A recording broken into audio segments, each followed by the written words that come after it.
आपण पाहत आहात राईट न्यूज, बातमी आहे तशी. सर्वात प्रथम समतेचे विचार रुजवणाऱ्या सर्व महामानवांना त्रिवार अभिवादन करतो आणि इथे स्टेजवरती उपस्थित आपल्या समोर ज्यांनी त्यांचं मार्गदर्शन ठेवलं असे विज्ञान माने दादा, अल्लाउद्दीन खिलजी साहेब, सांगलीचे आपले लाडके उमेदवार काझी, तसेच वंचित बहुजन आघाडीचे सोमनाथ साळुंके सर, महावीर कांबळे साहेब, राजू साहेब, नितीन साहेब, प्रमोद दादा आणि संदीप दादा, तसेच इथे उपस्थित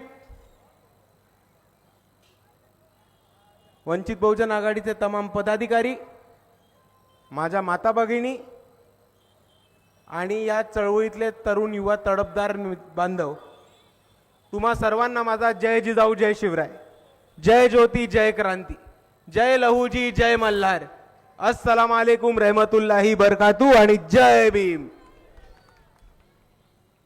मित्रांनो, आपल्याला नक्की माहिती आहे की आपल्या इकडची राजकीय परिस्थिती काय.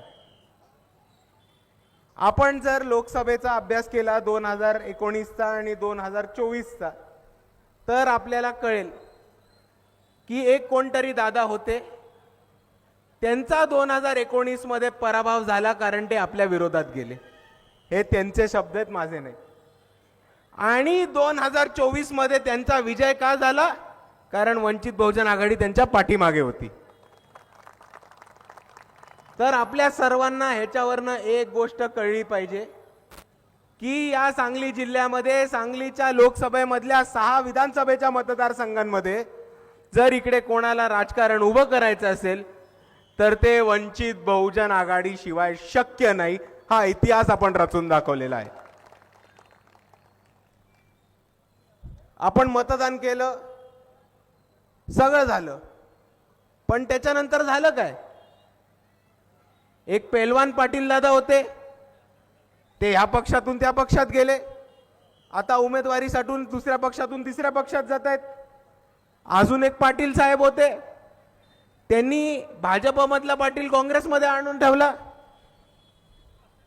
मग राष्ट्रवादीतले पाटील काँग्रेसमध्ये गेले, मग काँग्रेसमध्ये पाटील कमळाबाईकडे गेले आणि ह्यांनी जे करून ठेवले ते म्हणजे सांगली जिल्ह्यामध्ये राजकारणाची एक मराठ्यांची खानावळ करून ठेवली.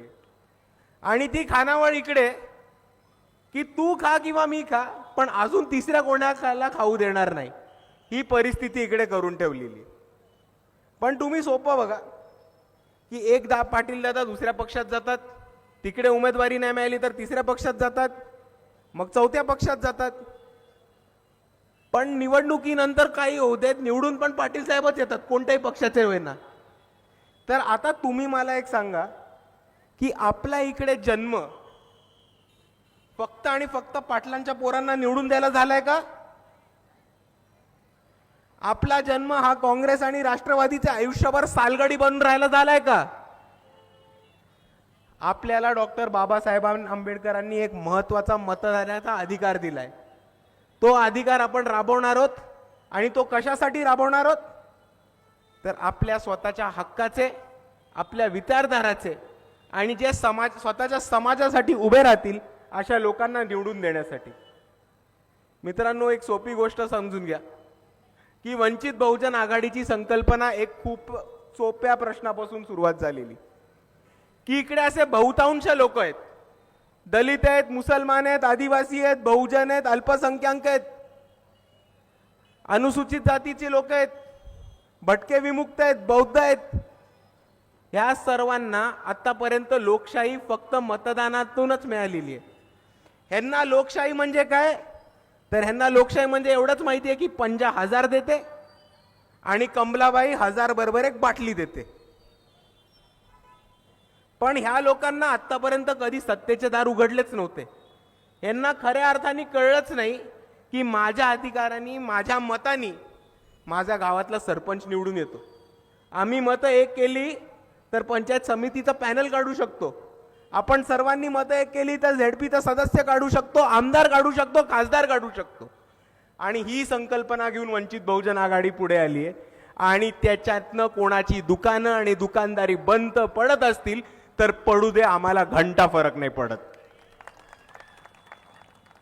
इथे आपल्याला खूप चांगल्या पद्धतीने विज्ञान मानेदादांनी सांगवले की आपण काम केलं, त्या लोकांसाठी अंगावर केसेस सुद्धा घेतल्या, त्यांचा मतदानाचा साठी फिरलो आणि आपल्याला काय मिळालं हातात? काही नाही.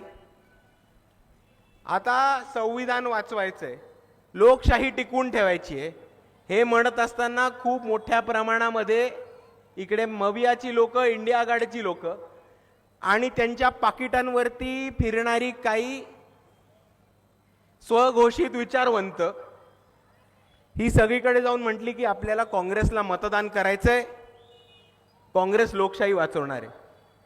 पण काँग्रेसला मतदान सुद्धा केलं लोकांनी, राष्ट्रवादीला सुद्धा केलं, या लोकांच्या सांगण्यावर कधी ना होईना तर उभाटानं पण सुद्धा मतदान केलं. पण त्याच्यानंतर काय झालं? SC STच्या क्रीमी लेअरचा मुद्दा आला तेव्हा काँग्रेसचे सगळे नेते गप्प होते.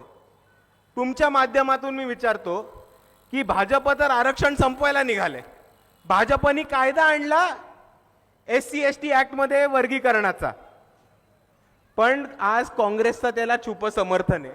काँग्रेस ह्या SC STच्या वर्गीकरणाला पाठिंबा देतोय आणि कोणत्याही परिस्थितीमध्ये आपल्याला हे होऊ नाही द्यायचंय, कारण जर SC STचं वर्गीकरण लागलं तर ते आपलं आरक्षण संपवण्यासाठी पहिलं पाऊल असणार. आणि विज्ञानदादा हे पण म्हणालेत की आपण सर्वांनी मेहनत केली, आपण सर्वांनी ताकदीने लढलो की परत एकदा कमळाबाई आपल्या डोक्यावर नाही बसत. पण त्याच्या बदल्यात काय मिळालं? आपल्याला हेच सांगितलं की तुम्ही आमचे गुलाम व्हा, तुम्ही आमचे नोकर व्हा, तुम्ही आमचे झेंडे हातात घ्या, तुम्हाला तिकीट मिळण्याचं स्वप्न सोडून द्या, स्टेजवरती येऊन सत्कार होण्याचा किंवा स्टेजवरती येऊन स्वतःचे 2 मत मांडायचा पण अधिकार नाही आपल्याला त्यांच्याकडे. आणि ह्या परिस्थितीमध्ये आपल्याला आपल्या स्वतःचा हक्काचा पक्ष आहे, आंबेडकरवादी विचारांचा पक्ष आहे, डॉक्टर बाबासाहेब आंबेडकरांचा स्वप्न पूर्ण करणारा पक्ष आहे आणि आपल्या सर्वांना ताकदीने त्याच्या मागे उभं राहायला लागणार. आणि त्याच पद्धतीने कोणत्याही ठिकाणाहून जर एका तडफदार बौद्ध तरुणाचं तिकीट विज्ञानदादांसारखं कापलं जात असेल तर ठामपणे त्यांच्या मागे पाठीमागे उभे राहायला आज इकडे वंचित बहुजन आघाडी सक्षम आहे. आणि जे कोणीही वंचित समूहातनं येत आहेत आणि ज्यांना उमेदवारी लढायची आणि इकडचे प्रस्थापित पक्ष काँग्रेस, BJP, राष्ट्रवादी, शिवसेना कोणीही जर त्यांना उमेदवारी नसेल देत तर त्यांना उमेदवारी देऊन त्यांच्या मागे अख्खा जनसमुदाय उभं करून त्यांना हजारोंच्या मतदानाने जिंकून आणण्याची ताकद कोण ठेवत असेल तर ते फक्त आणि फक्त वंचित बहुजन आघाडी. आता विज्ञानदादा आपले मिरजमधनं उभेत आणि त्यांच्या नावाचे एकदम ऑपोजिट कोणतरी सांगलीमध्ये राहतात. एक लय अवैज्ञानिक बाबा तिकडे उभे राहतात. ते काय बोलतात की तुम्हाला मुलं नसेल होत तर माझ्याकडे आम्ही आंबे खाऊ घालतो झाडाचे. अशा अवैज्ञानिक बाबाला विज्ञान शिकवायला आज इकडे विज्ञानदादा उभे आहेत. आणि त्याच बाबांनी काय म्हटलं होतं? क्या बोला था उन्होंने कि सांगली में टीपू सुल्तान महाराज की जयंती नहीं होने देंगे, कि सांगली में टीपू सुल्तान महाराज का फोटो नहीं लगने देंगे. उसी सांगली में उन्हीं के नाक के नीचे वंचित बहुजन आघाड़ी ने टीपू सुल्तान की जयंती साजरी की और उसको हजारों लोग उपस्थित थे. और जहां पे वो बोलते कि टीपू सुल्तान नहीं चलेंगे, वहीं पे वंचित बहुजन आघाड़ी ने आज एक तड़पदार मुस्लिम नेतृत्व अलाउद्दीन साहब के सामने से खड़ा किया है. और यही अलाउद्दीन साहब वो भिड़ी गुरी जी को घर बिठाने का काम जरूर करेंगे इंशाल्लाह. क्योंकि साहब आप देखिए, जब भी इस कौम पे कोई मुसीबत आई है तो कौन खड़ा रहा है आपके साथ में? तो वो है वंचित बहुजन आघाड़ी. सांगली में जब टीपू सुल्तान जयंती लेने का इनकार किया तो वहां पे स्टेज पे टीपू सुल्तान जयंती बनाई गई. हमारे हर इवेंट में टीपू सुल्तान जी का फोटो लगता है और उसे माला पहनाई जाती है. जब महाराष्ट्र भर मुसलमानों पे अन्याय अत्याचार हो रहा था और औरंगजेब और टीपू सुल्तान के फोटो लगाने के लिए बच्चों को अरेस्ट कर रहे थे, तो वो षड्यंत्र भाजपा का रोकने का काम किसी ने किया है, तो वो बाला साहब आंबेडकर ने किया है औरंगजेब की मजार पे जाकर। अगर एनआरसी सीएए के वक्त किसी ने आवाज उठाया होगा तो वो वंचित बहुजन आघाड़ी के युवक थे, जो राष्ट्रवादी और कांग्रेस के मुसलमान वोटों पे चुन के आए हुए लोग थे। वो पार्लियामेंट से निकल गए, उन्होंने एनआरसी सीएए से बात करने में इनकार कर दिया। 2024 की बात देखो, बड़े पैमाने में हमारे कौम ने महाराष्ट्र विकास आघाड़ी को, इंडिया अलायंस को वोट किया और बदले में क्या मिला? वक्फ बोर्ड पे उनकी खामोशी। भाई गलती हमारी है, जिन लोगों ने हमारी बाबरी शहीद की है वो लोग हमारी वक्फ बोर्ड नहीं बचा सकते। और आप दूसरी तरफ देखो, वंचित बहुजन आघाड़ी हमारे प्रेसिडेंट औरंगजेब के मजार पे जाते हैं, हमारे स्टेजों पे टीपू सुल्तान के फोटो लगते हैं, हमारे रैलियां नारे तकबीर की नारों से शुरुआत होती है। और ये ताकत अंबेडकरवाद की है कि हम संविधान मानने वाले लोग हैं, हम कायदा कानून समझते हैं और बीजेपी की और आरएसएस के खौफ से या उनके बाप से भी डरते नहीं हम। और भैया आगे जाना हो तो मैं यही समझूंगा कि अगर इनकलाब आएगा, अगर क्रांति आई, तो वो सिर्फ हो सकती है अगर हमारी मुसलमान भाई और हमारे शाहू फुले अंबेडकरवादी कौम एक साथ खड़े रहे। तो महाराष्ट्र में भी किसी का दम नहीं हमको रोकने की। और इसीलिए वंचित बहुजन आघाड़ी के जाहिरनामे में 2022 से हमारी ये डिमांड रही है कि जो मुसलमानों के अगेंस्ट हेट स्पीच होता है, जो मुसलमानों के खिलाफ मॉब लिंचिंग होता है, उसके लिए एक एंटी हेट स्पीच और माइनॉरिटी प्रोटेक्शन का एक्ट लागू हो। और वो एक्ट महाराष्ट्र के विधानसभा में पेश करने का काम वंचित बहुजन आघाड़ी ने किया था। और बाला साहब अंबेडकर की यह जिद थी कि उस एक्ट का नाम मोहम्मद पैगंबर बिल रख दिया जाए। और मैं जाते जाते आप सबसे दो ही चीज कहना चाहता हूं कि हमारी कौम बहुत अलग नहीं है, हमारी कौम एक साथ ही रहती है। हमारे मोहल्ले बस्तियां एक दूसरे से अलग से, गांव में एक तरफ रहते, और जितना गोश्त ईद पे बिकता उससे ज्यादा गोश्त तो जयंती पे भी बिकता है। तो मैं आप सबसे इतना ही गुजारिश करूंगा कि आज ये दो पिछड़े वर्ग है, आज ये दो वंचित शोषित वर्ग है, जिन्हों को एक तरफ से बीजेपी और आरएसएस हमला करके मार रही और दूसरी तरफ से राष्ट्रवादी और कांग्रेस टिकट देने को इनकार कर रही। ऐसे वक्त में हम सबको एक साथ आना चाहिए, हमारी कौम की, हमारे विचारों की और हमारे आरक्षण की हिफाजत करने के लिए।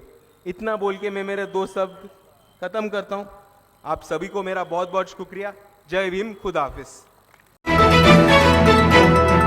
आपण पाहत आहात राईट न्यूज, बातमी आहे तशी।